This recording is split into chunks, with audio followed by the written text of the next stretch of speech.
어떤 분이 중학교 다닐 때에 입학을 금방 했는데 학부모들이 같이 학교에 왔습니다. 입학하는 날에 축제를 하니까 학부모가 같이 왔는데 보니까 자기를 가르치게 되는 담임 선생님이 누구의 학생이냐면 자기 엄마의 학생이었던 거예요.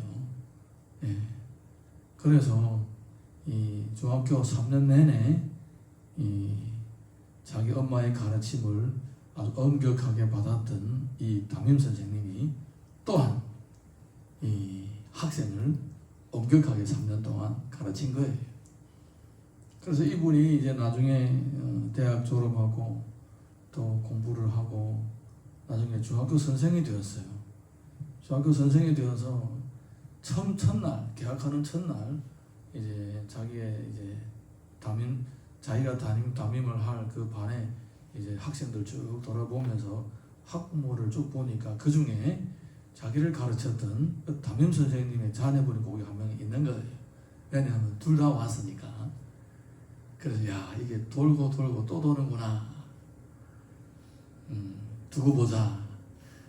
그렇게 생각을 했대요. 우리가 이 땅에서 태어나서 살아가면서 누군가로부터 가르침을 받게 되고 누군가로부터 영향을 받게 되고 배우게 됩니다. 부모이기도 하고 또 선생님이기도 하고 때로는 선배와 형과 누나 언니 이런 나보다 몇 살 더 많은 앞서간 사람들로부터 배우기도 하고 심지어 나보다 어린 사람들에게서도 때로는 배우기도 합니다. 그런데 우리 성경을 보게 되면 우리의 신앙이 처음부터 마지막까지 항상 배우게 되는 것입니다. 예전에 그 기독교 교육학에 보게 되면 유명한 한 말이 있습니다. 우리는 언제부터 언제까지 배우느냐? 요람에서 무덤까지, 이런 말이 있습니다. 요람에서 무덤까지 평생 배운다라는 것입니다. 평생 하나님의 말씀으로부터 배우고 가르침을 받고 그 말씀을 따라 살게 됩니다. 이것은 우리 그리스도인의 겸손이라고 할 수가 있습니다. 언젠가 내가 다 배웠다 이 정도면 되지 이룰 수 있는 존재가 아니라는 것입니다. 아멘입니까? 예, 그래서 우리는 처음부터 끝까지 평생 주의 말씀으로부터 배우면서 또 그렇게 믿음이 자라가는 것입니다.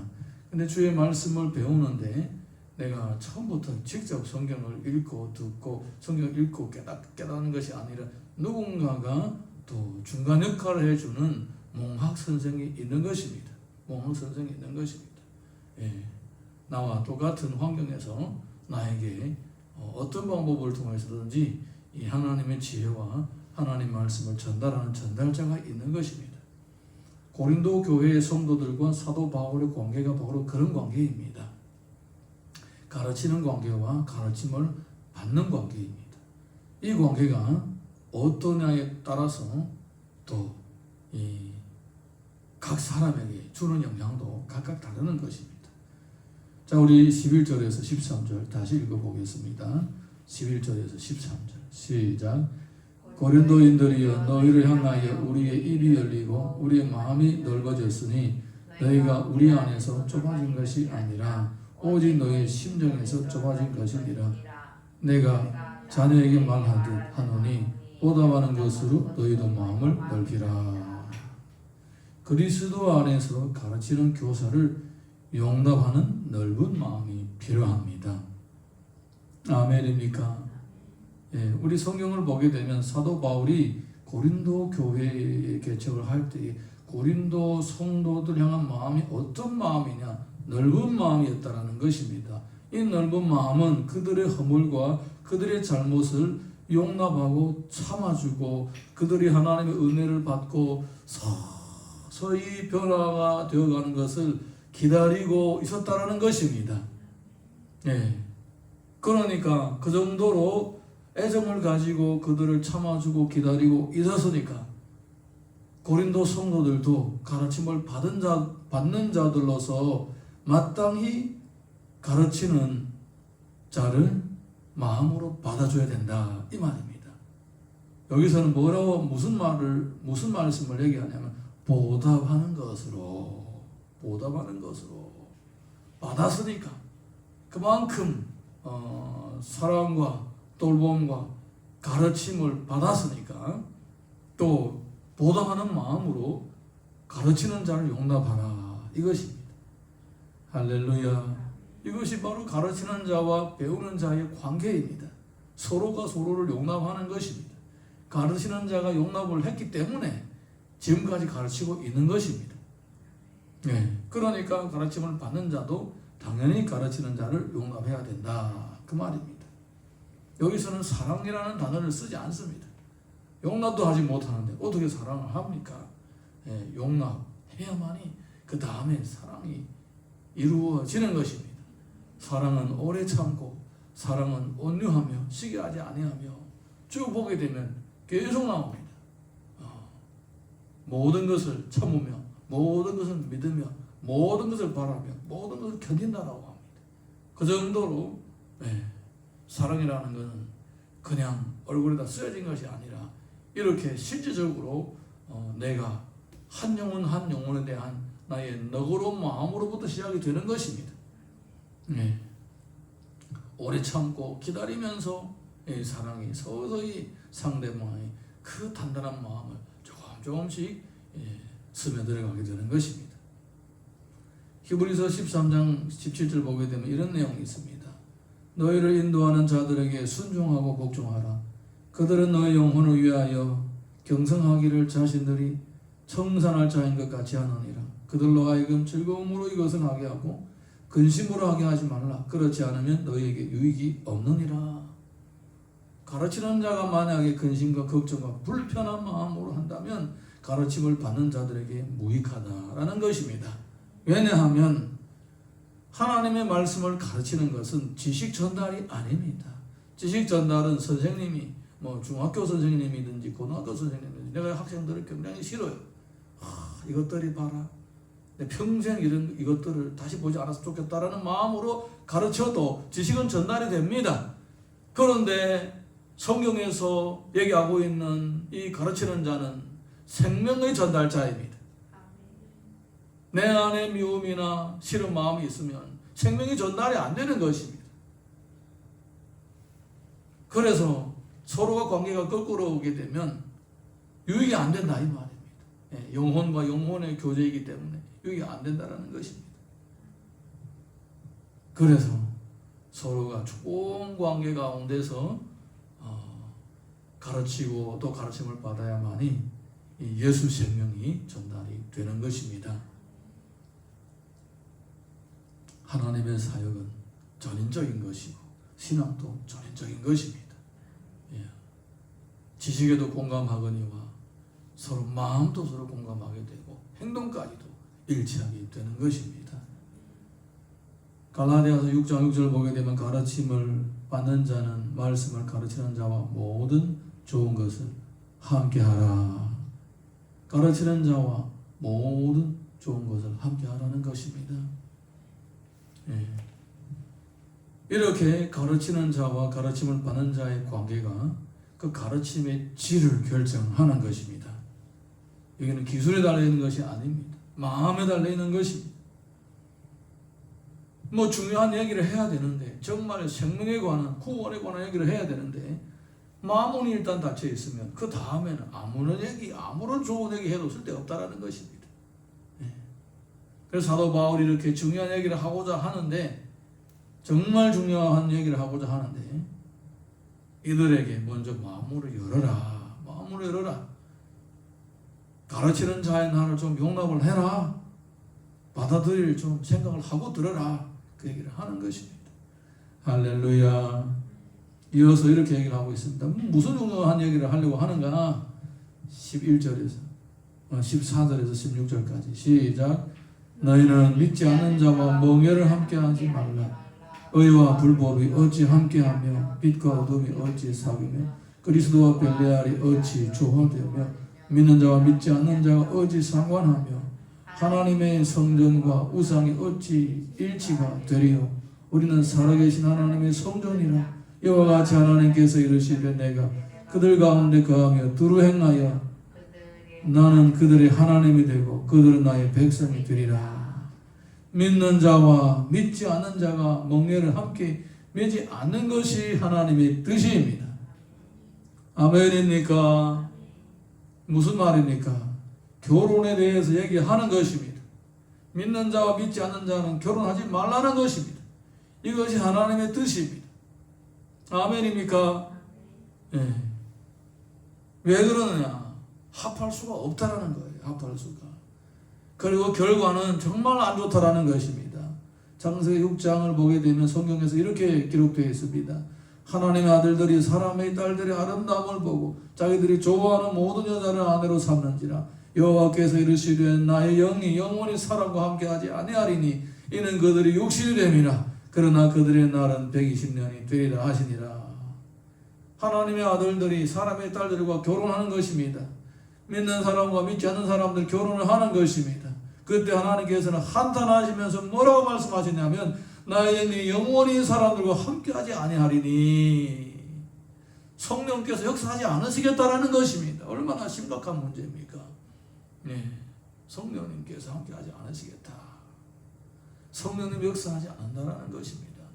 이 정도로 믿지 않는 사람과 믿는 사람과 함께 결혼을 할 때에 영이 오염이 되어서 몸도 오염이 되어서 더 이상 하나님이 성령이 거하기 싫은 그런 존재로 전락을 한다는 것입니다. 예. 그런데 이렇게 정말 신앙과 상관이 없이 남녀가 만나면 불꽃이 튀는 동물적인 충동이 안에서 호르몬 작용해가지고 동물적인 이 불꽃이 튀는 이런 상황 가운데서 그냥 대충 얘기해서 듣겠습니까? 그래서 사도 바울은 간절하게 소망하면서 정말 제발 좀 이 교사인 나, 가르치는 나를 좀 먼저 받아주라. 사람을 받아줘야 사람의 말이 귀에 들어오는 거예요. 내가 만약에 누구를 싫어한다. 입만 뻗긋하면 아무런 좋은 얘기 해도 안 듣는 거예요. 예, 그 사람을 내가 좋아해도 들을까 말까 하는데 만약에 좋아하지 않는다. 그러면 뭘 얘기해도 안 듣는 거예요. 그래서 사도 바울이 이렇게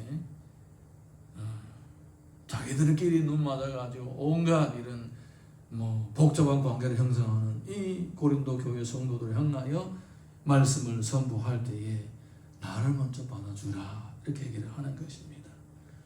고린도전서 7장 15절 보게 되면 혹 믿지 아니하는 자가 갈리거든 갈리게 하라. 형제나 자매나 이런 일에 구애될 것이 없느니라. 그러나 하나님은 평화 중에서 너희를 부르셨느니라. 만약에 내가 예수님을 믿은 다음에 결혼한 상태에서 예수님을 믿었습니다. 주님을 사랑하고 주님의 뜻대로 살고자 합니다. 그런데 나의 배우자가 안 돼. 예수 믿지 마. 너 예수를 선택하든지 나를 선택하든지 해라. 당장 결단해. 만약에 그렇게 한다면 갈리라는 거예요. 갈리라는 거예요. 하나님이 너무 잔인하지 않으십니까? 신앙의 우선이라는 겁니다.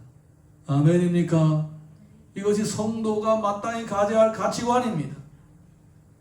물론 그냥 그렇게 단호하게 그렇게 좋다 내가 기다렸지 이게 아니라 하나님은 화평 중에 하나님이십니다. 어떻게 하든지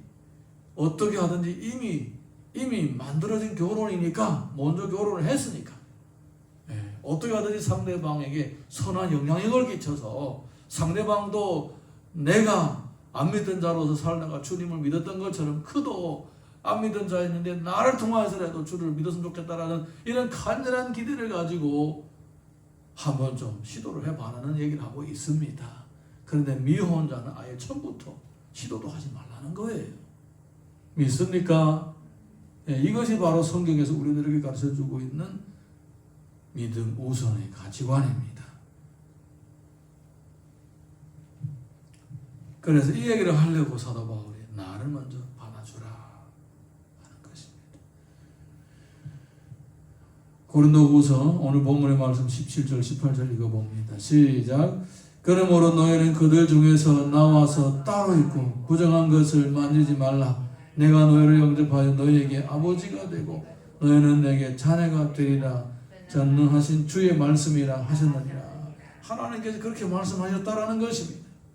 하나님의 백성들이 따로 구별되기를 원합니다. 성령님께서 임재하시고 역사하시기에 합당한 깨끗한 그릇으로 항상 예배되기를 원하시는 것입니다. 고린도전서 6장 19절 보게 되면 너희 몸은 너희가 하나님께로부터 받은 바 너희 가운데 계신 성령의 전인 줄을 알지 못하느냐? 너희는 너희 자신의 것이 아니라 너희 가운데 계신 성령이 전이다라는 것입니다. 여러분 예수님을 믿습니까? 그러면 이미 하나님께서 계실 성전으로 계시고 계시는 성전으로 구별이 된 것입니다. 내가 내 몸인데 내 마음대로 해야지. 내 몸이 아니라는 겁니다. 예수님이 이미 우리의 주인이 된 것입니다.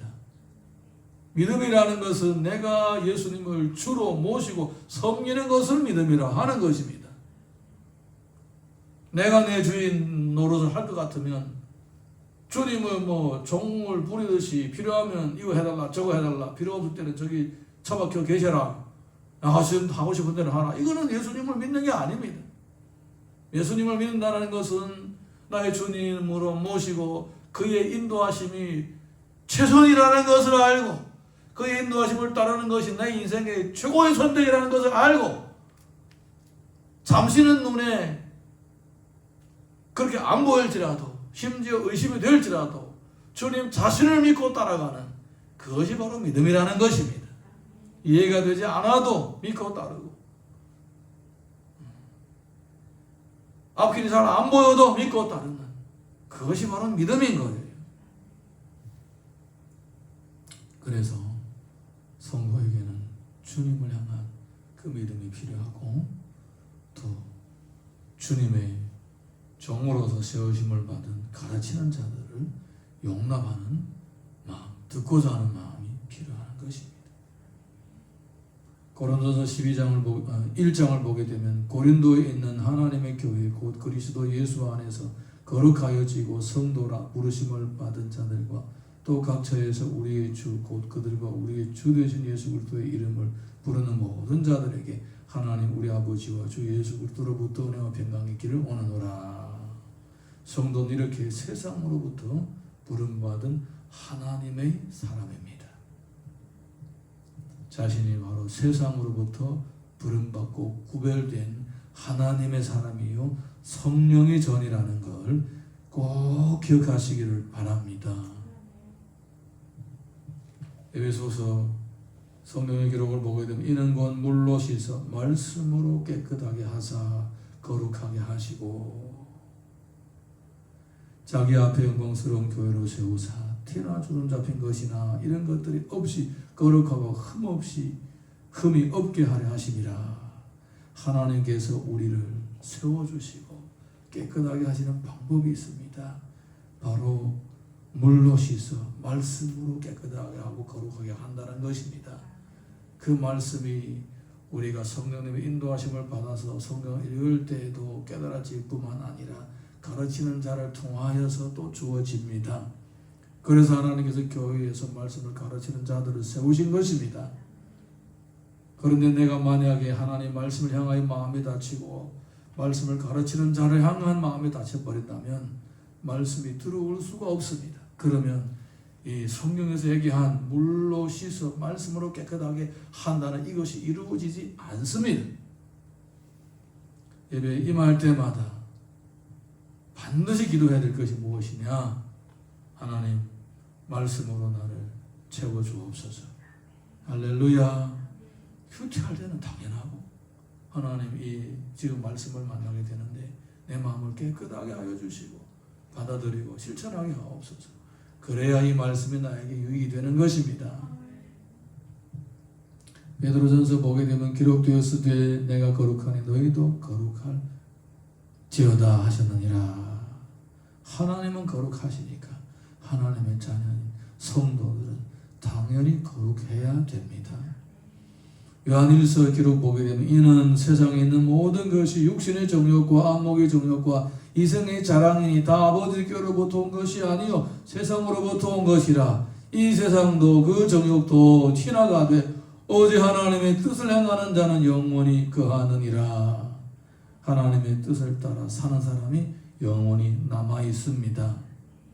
잠시 잠깐 세상의 가치관과 육신의 정욕과 안목의 정욕에 빠져서 살아도 아무리 그것이 어떻게 잠시 잠깐 나에게 기쁨과 즐거움을 준다고 하더라도 그 부작용은 감당할 수 없을 정도로 힘들고 고통스러운 거예요. 우리는 반드시 주의 백성으로서 물과 성령으로 깨끗함을 받아 매일매일마다 거룩함을 지켜나가야 됩니다. 매일 아침에 일어나서 우리가 얼굴을 씻고 또 우리가 몸이 더러워지면 샤워도 해야 되는 것처럼 항상 하나님의 말씀과 성령으로 자신을 깨끗하게 하고 거룩을 지켜나가시기를 예수님의 이름으로 축복합니다.